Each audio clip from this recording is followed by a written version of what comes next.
iría acompañado a todo lo que son los visitantes. Por lo cual, todo se va a cuadrar.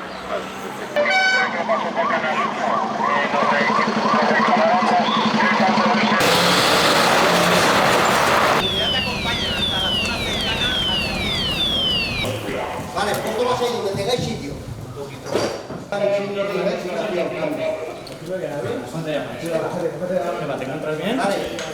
Constituir el PMA, a ser posible, todo el personal que no sea de intervención lo tenemos fuera de lo que es el perímetro de los vehículos, ¿vale? Va el mando que tienen 2 personas que van a sacar con inhalación de humo. Gravedad sabemos, son conscientes, bajan ellos por su propio pie, pero se está sacando. Vale. Al puesto donde están los vehículos que os están esperando los sanitarios.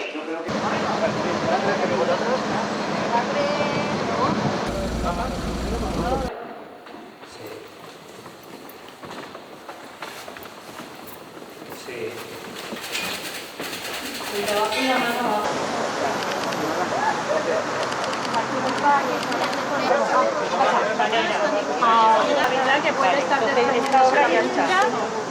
La capa pictórica puede estar delicada.